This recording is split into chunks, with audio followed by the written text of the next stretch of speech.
বিরতির পর আবারও স্বাগত সংবাদে। ভারত বাংলাদেশের যে সম্পর্ক, সেই সম্পর্কের মধ্যে নতুন করে কিন্তু আরো একটা সম্পর্ক ছিন্ন হবার ঘটনা।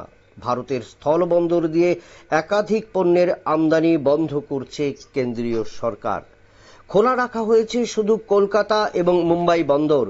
স্থলবন্দর দিয়ে কত হাজার কোটি টাকার বাণিজ্য চলত বাংলাদেশের।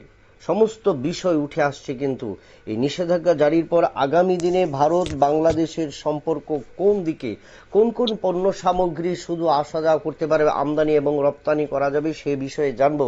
রয়েছেন আমাদের প্রতিনিধি বিশ্বজিৎ দা। বিশ্বজিৎ বাবু, কি জানা যাচ্ছে সেই বিষয় নিয়ে? শনিবার ভারতের স্থলবন্দর দিয়ে একাধিক বাংলাদেশি পণ্যের আমদানি বন্ধ করে দিয়েছে কেন্দ্রীয় সরকার। বলা হয়েছে বাংলাদেশের রেডিমেড পোশাক, ফল, সুতো, কাঠের আসবাবপত্রের মতো পণ্যগুলি স্থলবন্দর দিয়ে আর ভারতের বাজারে প্রবেশ করতে পারবে না। পোশাকের জন্য কেবল খোলা রাখা হয়েছে কলকাতা এবং মুম্বাই বন্দর। স্বাভাবিকভাবে এই সিদ্ধান্তের প্রভাব পড়তে চলেছে ভারত বাংলাদেশের বাণিজ্যে। গ্লোবাল ট্রেড রিসার্চ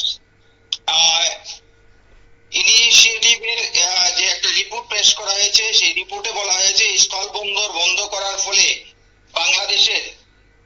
বাংলাদেশের প্রায় 43% সেখানে বাণিজ্য কিন্তু সেখানে বন্ধ হয়ে গেছে। এই অবস্থায় দাঁড়িয়ে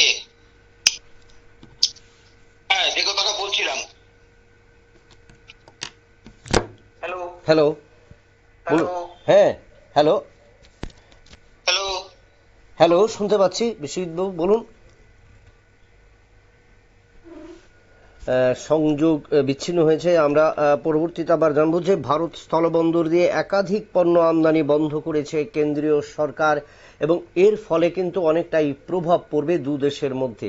এবং যে 7টি পণ্য পরিবহন করা বা আমদানি বা রপ্তানির ক্ষেত্রে বন্ধ করা হয়েছে, তাতে কিন্তু যে দু দেশের মধ্যে যে আমদানি রপ্তানির ক্ষেত্রে যে বাণিজ্য তৈরি হয়েছিল, তাতে কিন্তু ব্যাঘাত ঘটবে, এবং সেক্ষেত্রে উভয় দেশের মানুষ এবং উভয় দেশের এই ব্যবসার সাথে যারা যুক্ত রয়েছেন তারা কিন্তু ক্ষতিগ্রস্ত হবেন, সেটা কিন্তু বলা যায়।